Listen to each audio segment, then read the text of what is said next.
계시록 16장 1절부터 21절까지 항독합니다. 또 내가 들으니 성전에서 큰 음성이 나서 일곱 천사에게 말하되 너희는 가서 하나님의 진노의 일곱 대접을 땅에 쏟으라 하더라. 첫째가 가서 그 대접을 땅에 쏟음에 악하고 독한 헌대가 짐승의 표를 받은 사람들과 그 우상에게 경배하는 자들에게 나더라.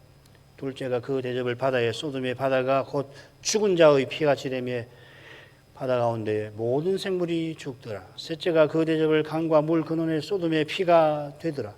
내가 들으니 물을 차지한 천사가 가로되 전에도 계셨고 시방도 계신 거룩하신 이여 이같이 심판하시니 의로우시도다. 저희가 성도들과 선지자들의 피를 흘렸으므로 저희로 피를 마시게 하신 것이 합당하니이다 하더라. 또 내가 들으니 제단이 말하기를 그러하다. 주 하나님 곧 전능하신 이시여 심판하시는 것이 참되시고 의로우시도다 하더라. 넷째가 그 대접을 해에 쏟으며 해가 권세를 받아 불로 사람들을 태우니 사람들이 크게 태움에 태워진지라. 이 재앙들을 행하는 권세를 가지신 하나님의 이름을 회방하며 또 회개하여 영광을 주께 돌리지 아니하더라. 또 다섯째가 그 대접을 짐승의 보좌에 쏟으니 그 나라가 곧 어두워지며 사람들이 아파서 자기 혀를 깨물고 아픈 것과 존귀로 인하여 하늘의 하나님을 회방하고 저희 행위를 회개치 아니하더라. 또 여섯째가 그 대접을 큰 강 유브라데의 쏟음의 강물이 말라서 동방에서 오는 왕들의 길이 예비되더라. 또 내가 보니 개구리 같은 새 더러운 영이 용의 입과 짐승의 입과 거짓 선지자의 입에서 나오니 저희는 귀신의 영이라. 이적을 행하여 온 천하 임금들에게 가서 하나님 곧 전능하신 이의 큰 날의 전쟁을 위하여 그들을 모으더라. 보라 내가 도적같이 오리니 누구든지 깨어 자기 옷을 지켜 벌거벗고 다니지 아니하며 자기의 부끄러움을 보이지 아니하는 자는 복이 있도다. 새 영이 히브리 음으로 아마겟돈이라 하는 곳으로 왕들을 모으더라. 일곱째가 그 대접을 공기 가운데 쏟음에 큰 음성이 성전에서 보좌로부터 나서 가로되 되었다 하니 번개와 음성들과 뇌성이 있고 또 큰 지진이 있어 어찌 큰지 사람이 땅에 있어 오므로 이같이 큰 지진이 없었더라. 큰 성이 세 갈래로 갈라지고 만국의 성들도 무너지니 큰 성 바벨론이 하나님 앞에 기억하신 바 되어 그의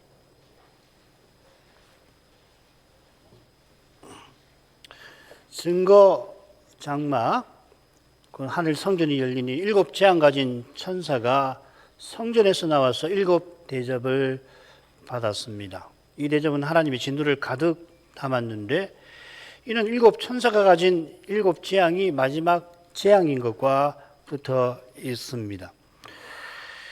이것은 첫째 대접을 쏟으니까 짐승의 표 받고 그의 우상에게 경배하는 자들에게 독한 헌대 난 데서부터 확인됩니다. 짐승의 표를 받고 그의 우상에게 경배하는 일은 재림 직전에 있을 중대한 사건이지요. 둘째 대접을 쏟으니 바다가 피가 되어 모든 생물이 죽었고 셋째 대접을 쏟으니 물의 근원이 피가 되는 것도 인류 역사에 그야말로 유례없는 재앙이고 이 재앙이 마지막 재앙이라는 걸 보여줍니다. 오늘 네 번째 대접부터 계속 살피죠. 넷째가 그 대접을 해에 쏟으며 해가 권세를 받아 불로 사람들을 태우니 사람들이 크게 태움에 태워진지라. 이 재앙들을 행하는 권세 가지신 하나님의 이름을 회방하며 또 회개하여 영광을 주께 돌리지 아니하더라. 넷째 천사가 그의 대접을 해에 쏟습니다. 그랬더니 해가 권세받아 태운다 하였습니다. 여기 이제 대명사가 쓰였는데 우리 번역처럼 해라고 번역할 수도 있고 천사라고도 번역할 수 있습니다. 우리는 이제 해가 권세를 받아 태웠다 이렇게 됐죠. 이 권세를 받는다는 그 용례를 다 살펴보면 이미 몇 번 말씀드렸는데 저는 해보다는 천사가 적절하다 생각됩니다. 물론 뭐 어떻게 번역하든 이루어진 일은 똑같습니다만은 다만 우리 번역을 따르면 둘째인의 경우처럼 그러니까 천사를 보면 하나님께서 마지막 시행하시는데 천사가 쓰임 받았다는 사실이 더 드러나게 되겠지요. 이 재앙은 불로 사람들을 태우는 겁니다. 그냥 사람이라고 하지 않았고 그 사람들이라고 되어 있습니다. 그 사람들을 태우니 그 사람들이 태워진지라. 이들은 재앙을 당하고 보이는 반응에서 그 짐작 우리가 할 수 있듯이 짐승을 숭배하며 세상 쾌락을 추구하는 그 사람들입니다. 요컨대 처음 세 재앙과 더불어 넷째 재앙도 특별히 이 사람들을 하나님께서 심판하신다 하는 거겠죠. 아마 이들이 첫 재앙에서 뭔가 이상하다고 느꼈을 거예요. 자기들만 한데 걸리니까. 둘째, 셋째 재앙을 겪으면서는 이게 통상적 재앙이 아니구나. 전 세계적인 역사에 유례 없는 것이라는 걸 확인하게 될 겁니다.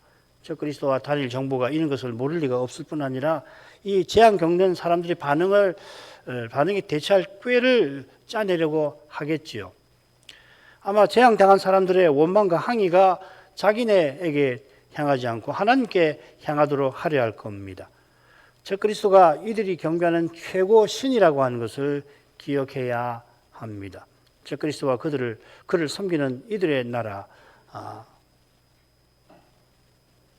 예관계에 관해서는 우리가 17장에서 좀 더 살필 수 있겠습니다. 오늘 오후에 이 바벨론에 대해서 설명을 드릴 텐데, 적그리스도가 자기를 경배하지 아니한 자는 얼마가 되든지 다 죽이려 할 만큼 자기를 경배하는 자들을 종교적으로 지배하는 중입니다. 정치적으로 죄에다 지배하고 있는데 종교적으로도 지배하는 중입니다. 거짓의 아비를 누구보다 추종하는 그 용의 화신인 적그리스도가 거짓을 얼마나 교묘하게 이용할지 모를 수 없지요.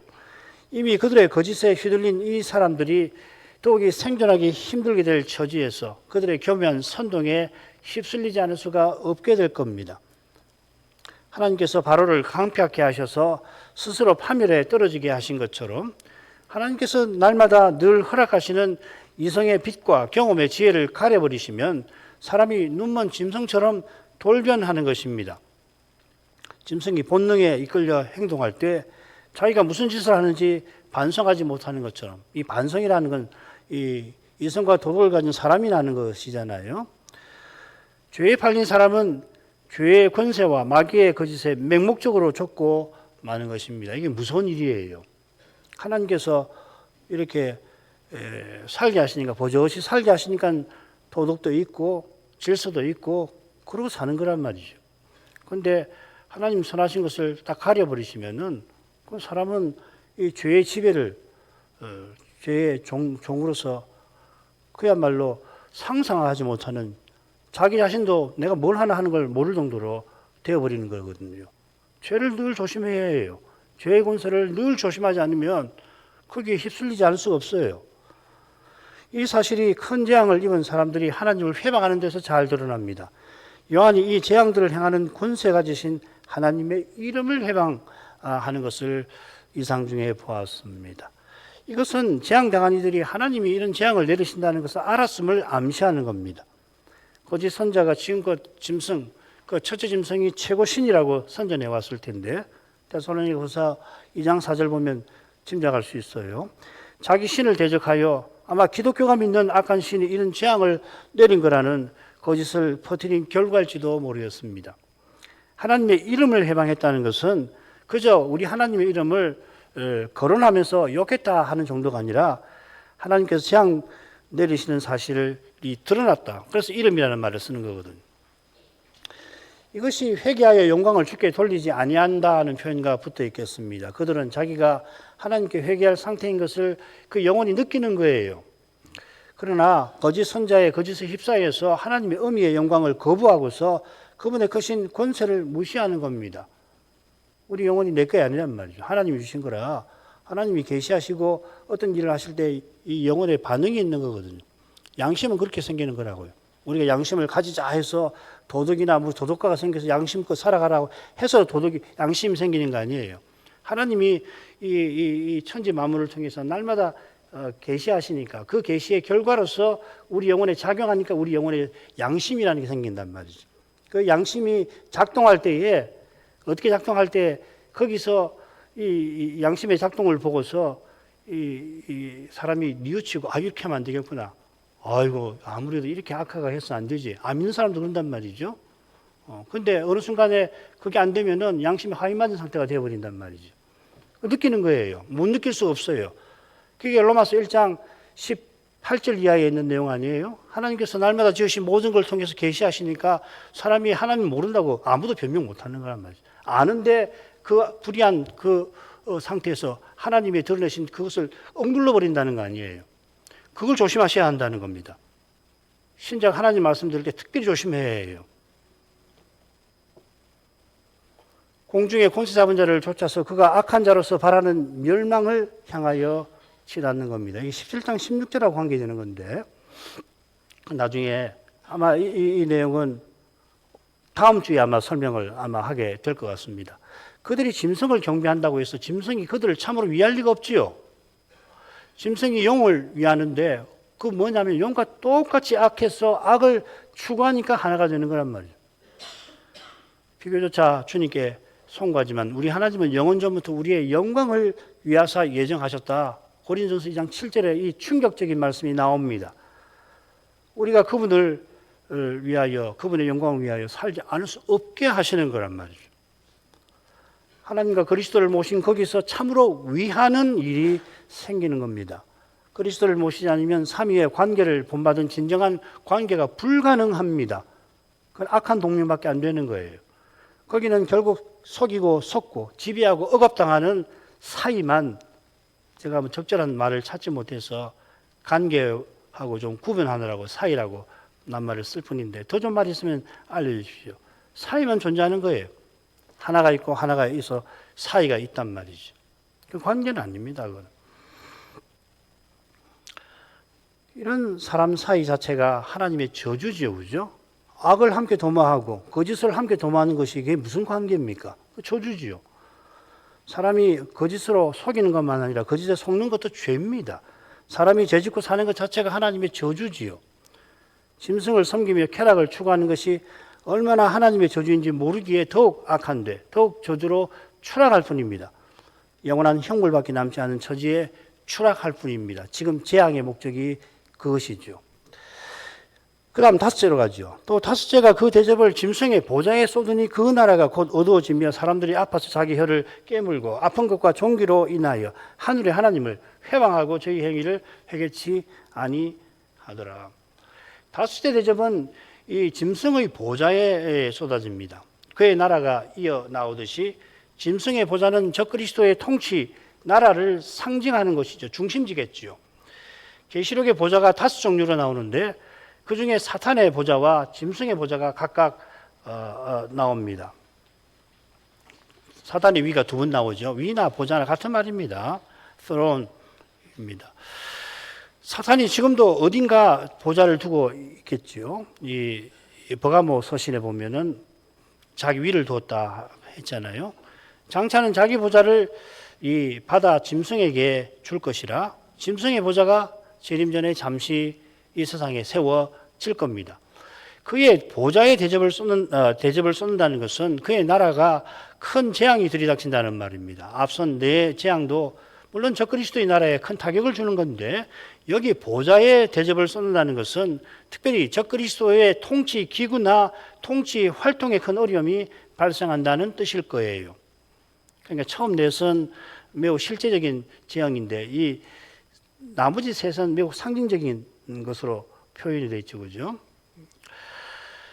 그것이 그의 나라가 어두워지는 것과 사람들이 아픈 겁니다. 이 둘은 황충 재앙을 연상시키죠. 무정에게서 연기가 올라와서 해와 공기가 어두워지고 황충이 정갈의 권세로 5달 동안 사람을 괴롭혀야 합니다. 얼마나 괴로운지 사람이 당장 죽고 싶지만 죽지 못해서 시달리지요. 무정에게서 올라온 연기가 어둡게 한다는 것은 이 출애굽의 9번째 재앙을 연상시키지만 물리화학적인 그런 독한 연기가 적그리스도의 나라를 옛날 이집트처럼 캄캄하게 만들었다 하기보다는 사람들이 죽음의 공포에 사로잡히게 하는 그런 상태로 보입니다. 용이 하나님의 입맞지 아니한 자들, 짐승을 경배하는 자들을 괴롭히려고 무저갱에서 자기 사자들을 불러낸 것입니다. 자중질환 같은 상태죠. 마귀의 나라가 일사불란한 것만큼 적그리스도의 나라는 그만큼 견고하지 못한 것 같아요. 이것이 어쩌면 짐승과 바빌론의 갈등과 싸움과 관련된 것일지도 모르겠습니다. 퍽 어려운 주제라 아직 결론을 못 냈는데 제가 결론을 아마 다음 주에 아마 결론을 낼 수 있을 것 같은데 더 연구해서 그때 더 말씀을 드리겠습니다.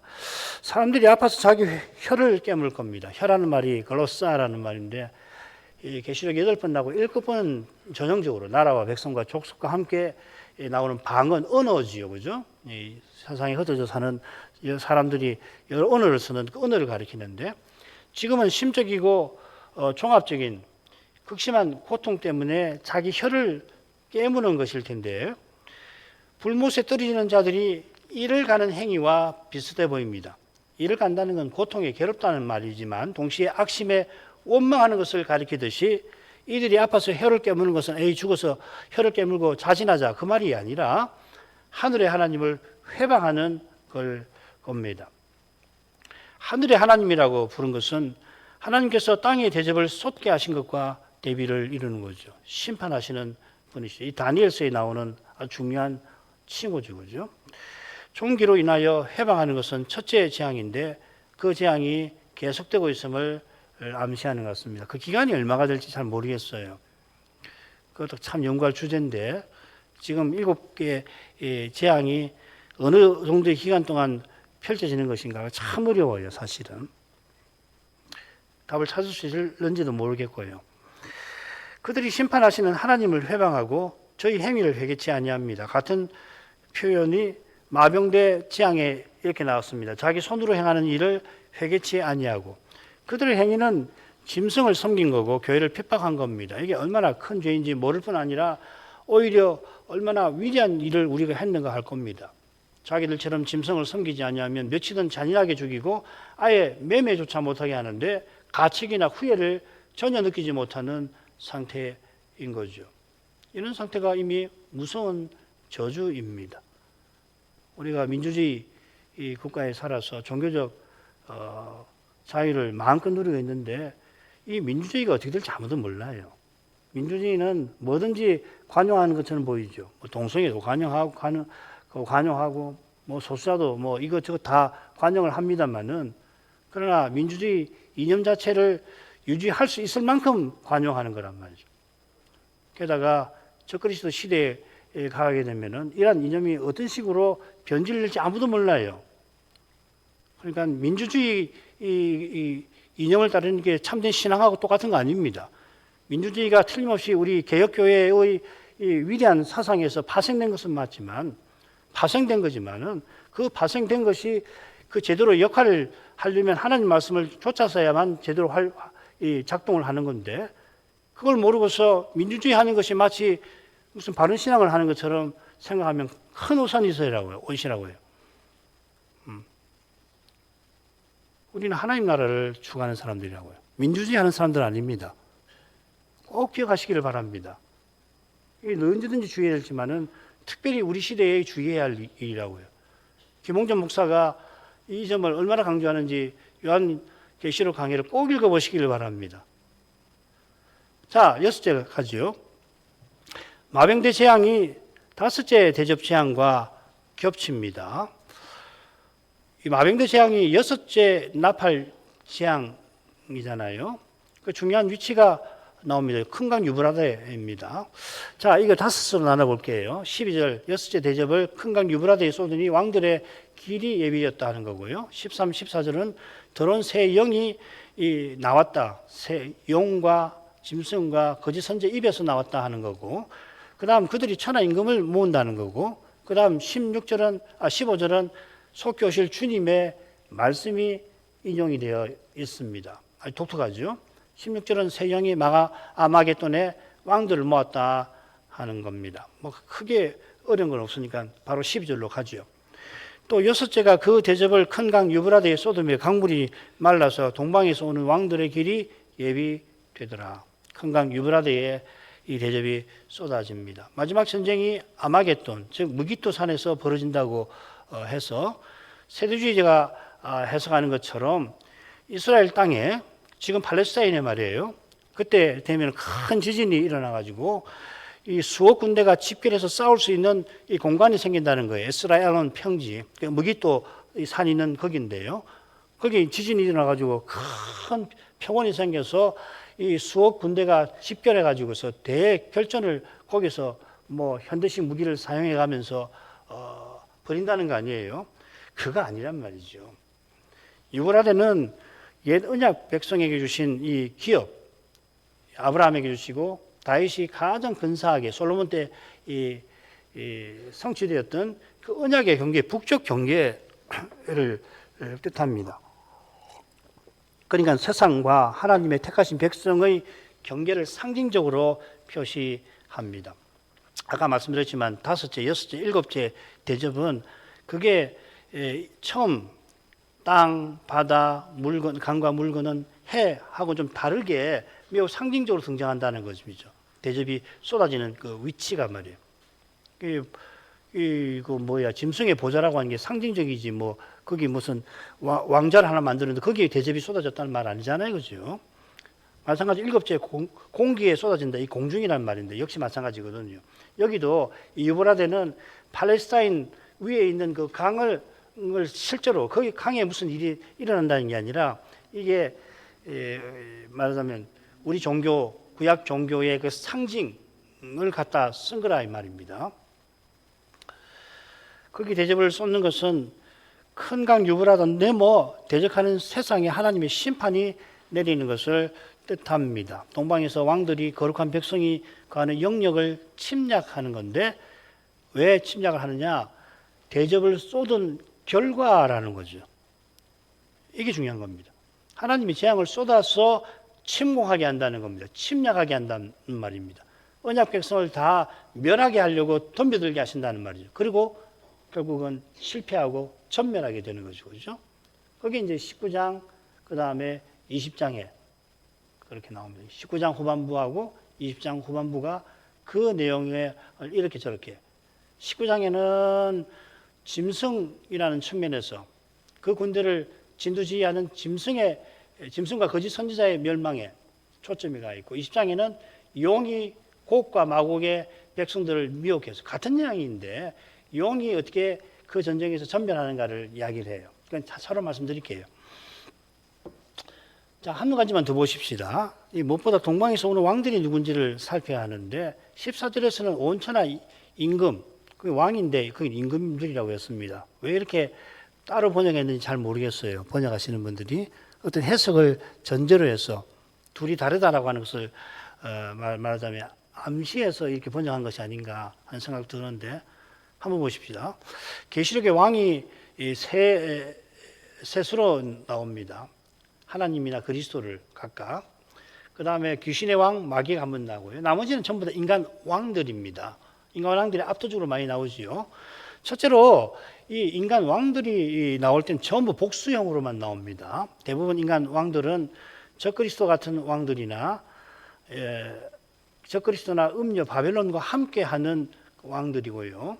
적어도 한 번은 딱 마지막에 21장 끝에 나오는 장차 새 예루살렘에 자기 영광을 갖고 들어가는 왕들이 등장합니다. 그 외에는 이 왕들 나올 땐 다 악한 왕들이라고 다는 아니구나. 거기가 그렇다고 생각하시면 됩니다.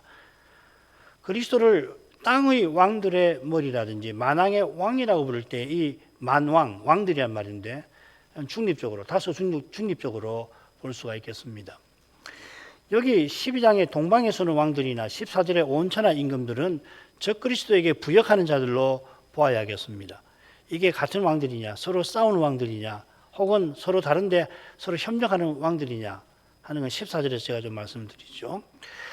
세대주의는 6째 나팔과 딱 붙여가지고 동방의 왕들이 2억 군대를 이끌고 이스라엘 땅으로 진격해서 무기토 산에서 이스라엘 사람들과 거대한 전쟁을 벌여 실패하고 패배하고 그 결과가 뭐냐면은 이스라엘 사람들로 이루어진 천년 왕국이 세워진다고 가르치죠. 이게 세대주의의 독특한 해석입니다. 우리는 천년 왕국을 그렇게 생각하지 않죠. 우리는 천년 왕국은 예수님의 초림부터 재림 때까지 그리스도께서 통치하시는 것을 우리와 함께 통치하시는 신비하게 땅에 있는 우리는 고난받는 방식으로 그 통치에 참여하게 하는 것을 우리는 가르칩니다. 그래서 우리 견해를 무천년론이라고 합니다. 무천년설이라고 합니다.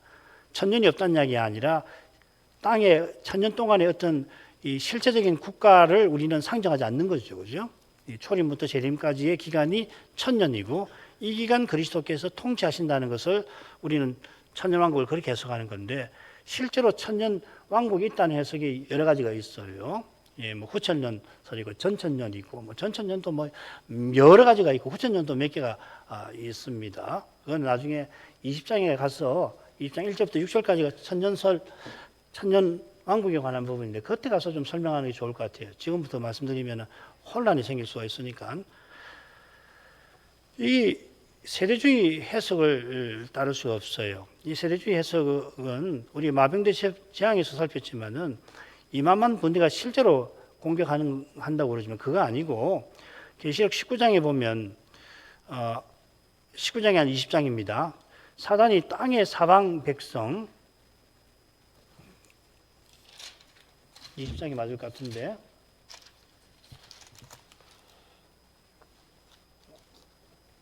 20장 맞습니다. 19장이나 20장으로 고치시면 좋겠습니다. 곡과 마고 이 에스겔에 나오는 백성 아니에요. 족속 아닙니까? 적그리스도 세력 그걸 이제 인용을 해갖고서 성도의 진과 사랑하시는 성을 이 사탄이 사방 백성을 다 끌어모아서 미혹해가지고 애워싸는 모습과 비슷합니다. 적그리스도와 단일 정부가 온 세상을 지배해서 숭배를 거부하는 자들을 몇이나 다 죽여버리고 표받지 않은 자들은 성도들이 매매조차 못하게 하니까 그런 상황을 생각해 보십시오. 그들이 만일 성도를 진멸시키려 공격할 때 그 남아있는 소수의 교회는 중과부족도 그런 중과부족이 없지요. 그 뭐 무슨 이 2차 세계대전 때 프랑스의 레지스탕스를 만들어 갖고서 뭐 독일군과 싸운다든지 이게 생각할 수 없는 현실적으로 말이에요. 더구나 그분들은 그렇게 싸우려 하지 않을 겁니다. 그러니까 이게 상징이란 말이죠. 적그리스도가 이런 일방적인 공격을 무자비하게 벌이는 이유가 뭐냐면 다스 대접이 그의 보좌에 쏟아져 그의 나라가 어두워지고 그를 추종하는 자들이 너무 아파서 견디지 못하는 그 난국을 타개하려고 하는 것 같아요. 큰 위기가 닥쳤단 말이죠. 그러면 어떻게 하는가? 그 자기 백성들을 미혹해가지고서 이 문제의 원인을 다른 데에 돌리고 거기다 전쟁을 일으켜서 자기 난제를 타결해 나가려고 하는 그런 것 같아요. 이미 우상숭배로 무자비한 사륙을 벌이고 겨우 살아남은 자들도 매매하지 못하게 했지만 하나님이 재앙으로 치시니까 적그리스도와 그 추종자들이 적개심에 사로잡혀서 피에 굶주린 짐승마냥 저것 때문에 우리 제국이 무너진다. 우리 세상이 우리 행복이 사라진다. 하니까 짐승처럼 돌변한 그런 모습으로 보입니다. 이 모습이 당장에는 살아남은 성도에게 실로 두려운 것입니다만은 그러나 하나님의 재앙이 짐승과 그 세력에게 임한 결과라 하는 것이죠. 지금 믿음의 길에서 받을 때 얼마나 우리는 뭐 민주주의 치하에 살아가지고서 종교적 자유가 허용이 되지만 지금 보고에 의하면은 이 독재 국가, 공산국가나 뭐 이런 국가에서 핍박받는 사람들 정말 말할 수 없는 고통을 당하거든요. 근데 그게 하나님께서 약하셔서 그리스도가 뒷방에 물러가기 위해서 생긴 게 아니라 오히려 주님께서 아버지의 뜻을 적극적으로 시행해 나가시는 그 증거라고 하는 겁니다. 이게 신비한 거죠.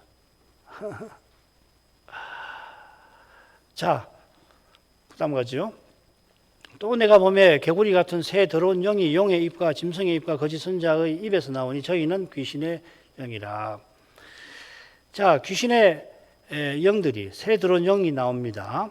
여섯째 천사가 대접을 부어서 이 유브라데가 말라 길이 생기니까 용과 짐승과 거짓 선자가 하나가 되어서 하나님의 진노에 반발하는 거죠. 그들이 꺼낸 뭐 비책이라고 하십시다. 뭐 비책도 아니지만 새 더러운 영입니다. 더러운 영이라고 하는 말은 예수님께서 쫓아내신 악한 귀신을 쫓아내는 표현입니다. 복음서 마가복음에 나오는데 거기 더러운 영이라고 번역하지 않고 더러운 귀신이라고 번역을 해놨습니다. 그래서 14절에 귀신의 영이죠. 그러니까 이 더러운 영은 우리도 영이니까 거짓 교훈을 전하는 사람이 아니고요. 사귀, 귀신이라고 하는 것을 악한 귀신임을 보여주는 거죠. 그죠? 주님 시대에 보면 이스라엘에 귀신 들린 사람이 왜 그렇게 많았던가요? 마찬가지로 예루살렘이 멸망될 때에 거기 이건 사람이 귀신이 들려서 날뛴다라고 밖에 설명할 수 없는 현상들이 벌어지는 거거든요. 그런 일이 굉장히 강렬하게 그때 벌어질 거라고 하는 것을 그냥 수많은 사람들이 사기에 들리든지 혹은 사기에 작용을 받는 이 귀신 중에는 뭐 군대 귀신도 있는 거 아니에요.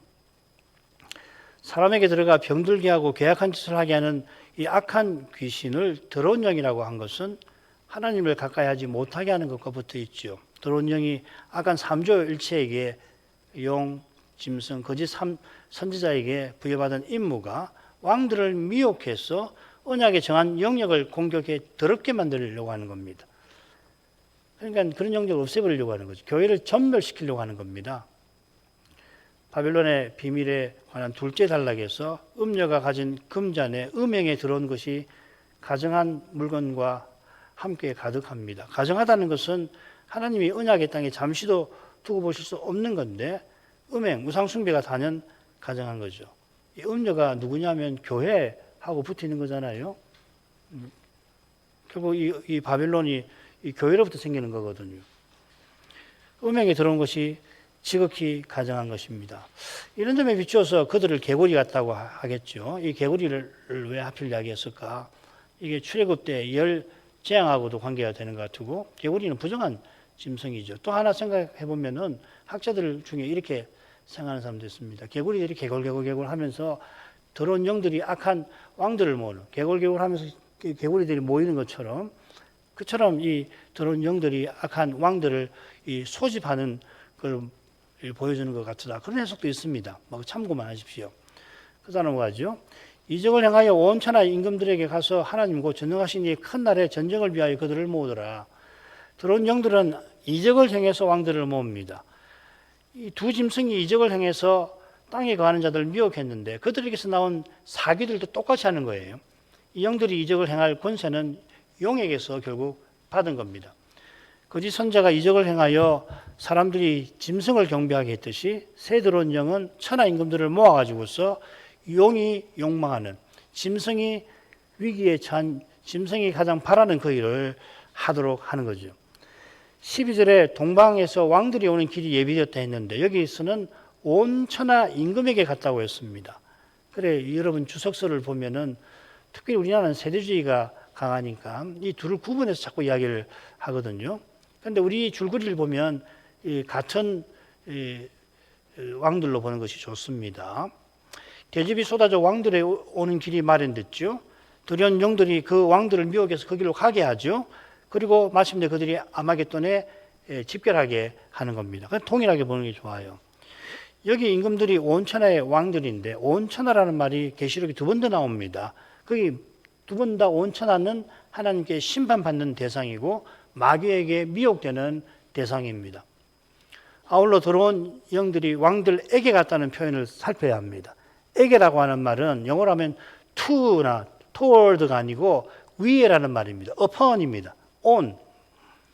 가령 다섯째 대접을 짐승의 보좌 위에 쏟게 하시고 일곱째 대접 때도 보면 거대한 우박이 사람들 위에 공기 위에 내리게 합니다.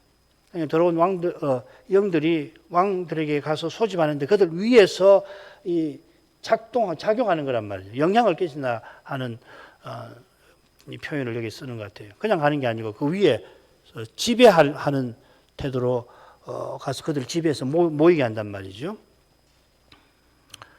더러운 영들은 하나님과 전능하신 이의 큰 날의 전쟁을 위하여 모은다 했습니다. 그런데 원문은 말이에요. 큰 날의 전쟁이지 큰 날의 전쟁 아닙니다. 이 차이는 전쟁이 악한 세력이 주도하는 전쟁이 아니라 하나님의 큰 날의 전쟁, 하나님이 심판하시기 위해서 주도하시는 전쟁과 붙어 있다는 것을 보여주려고 하는 것 같아요. 굉장히 중요한 차이라고 저는 생각합니다. 마귀와 짐승과 거짓 선자가 19장에 가면 당장 그 전쟁을 장면이 나오는데 그 19장에는 처음에 백마를 타시고 주님이 하늘 군대를 딱 끌고서 진격하시는 장면이 먼저 나오잖아요. 그죠? 그러니까 이 큰 날의 전쟁이 의미가 있는 거예요. 마귀와 짐승과 거짓 선자가 하나님의 연이은 재앙의 타겟책을 마련하지만 그 타겟책이 결국 최후 멸망을 가져올 것임을 암시하는 겁니다. 자, 15절 간단하게 살피고 마치지요. 보라, 내가 도적같이 오리니 누구든지 깨어 자기 옷을 지켜 벌거벗고 다니지 아니하며 자기의 부끄러움을 보이지 아니하는 자가 복이 있도다. 그러니까 이 맥락에서 주님의 말씀이 나오는 것이 주목할 만하죠. 그죠? 왜 이 말씀이 나왔을까?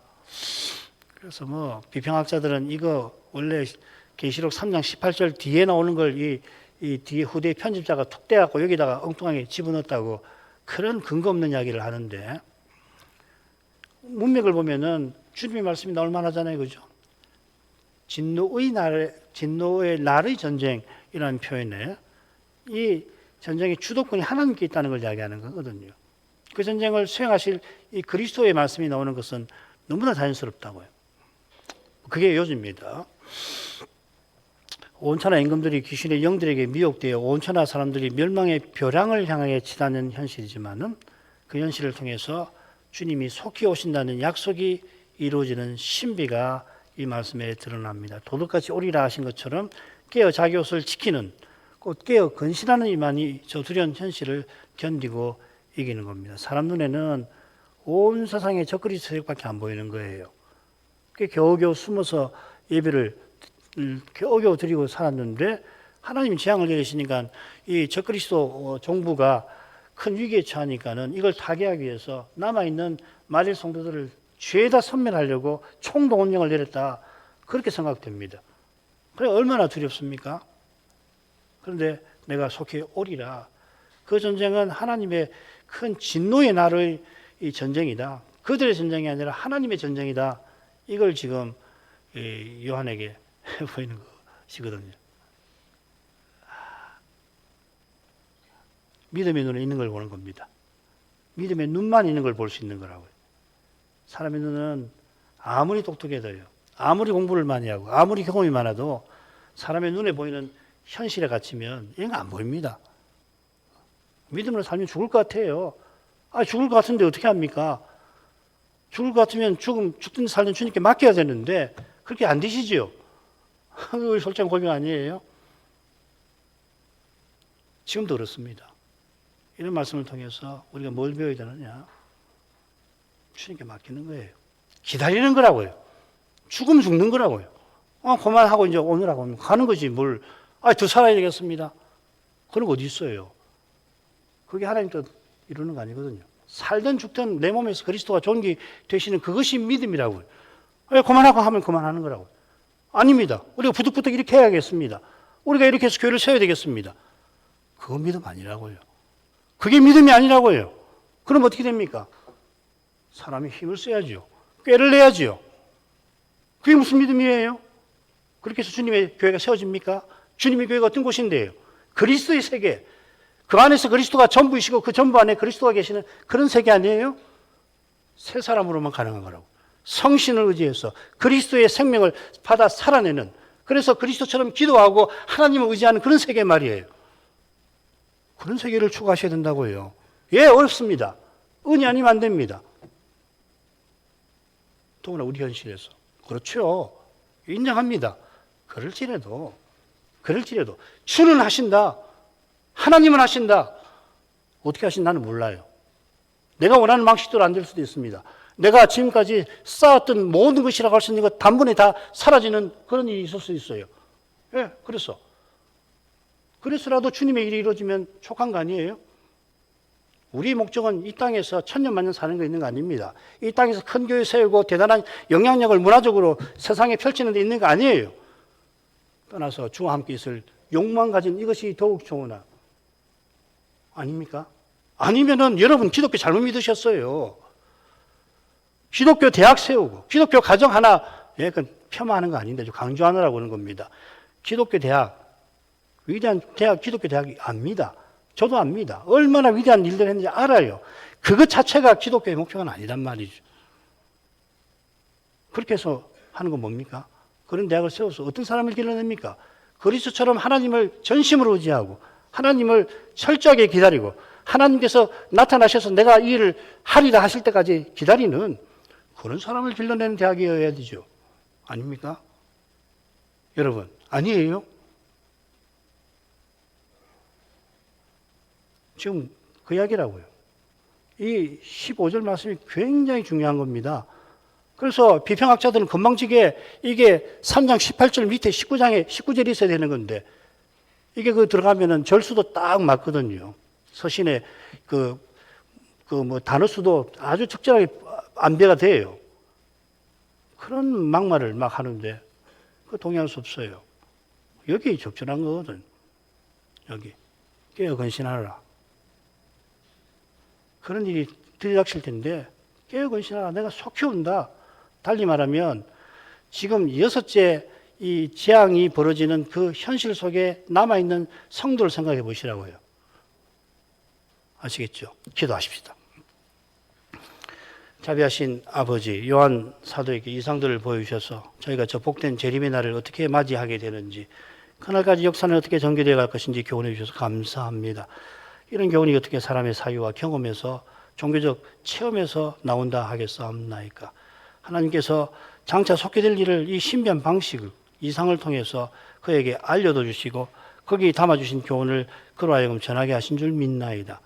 이런 이상과 교훈이 이 시대의 사상가들과 관원들에게 어떻게 비칠지 우리 자신이 육신적 태도로 살아가는 삶을 통하여 충분히 짐작하오나 그러나 어제가 오늘 같고 내일이 오늘 같으리라는 이 상식과 합리적 기대를 넘어서서 역사가 하나님이 경영하시는 무대로서 하나님이 뜻하신 바가 이루어지는 바로 그때 역사는 종결될 뿐 아니라 그 순간까지 그리스도를 통해서 하나님이 거룩하신 뜻을 주님의 몸을 중심에 두셔서 경영하시고 그 교회를 미혹하고 핍박하는 원수들의 도전을 물리치면서 친히 이루어 나가시는 이것을 말씀에서도 터득하게 해 주옵소서. 장차 용이 잠시 풀려 나는 그 시대에 어떤 일이 벌어지고 그런 일들에 대해서 하나님께서 어떻게 하시는지를 이처럼 알게 해 주셨사오나 너무나 그 내용이 신비해서 인성은 스스로 깨달을 수 없음을 불쌍히 여겨주시고 그러나 꼭 깨달아야 할 것은 꼭 깨우치도록 해주심으로 그 순간을 향하여 나가는 그 길에서 저희가 그리스도의 심정, 그리스도의 태도를 더욱 취하고 나가게 하시옵소서. 이 시대에 택하신 주님의 백성들, 주님의 교회들을 자비 여겨주시옵소서. 예수님 이름으로 기도합니다. 아멘.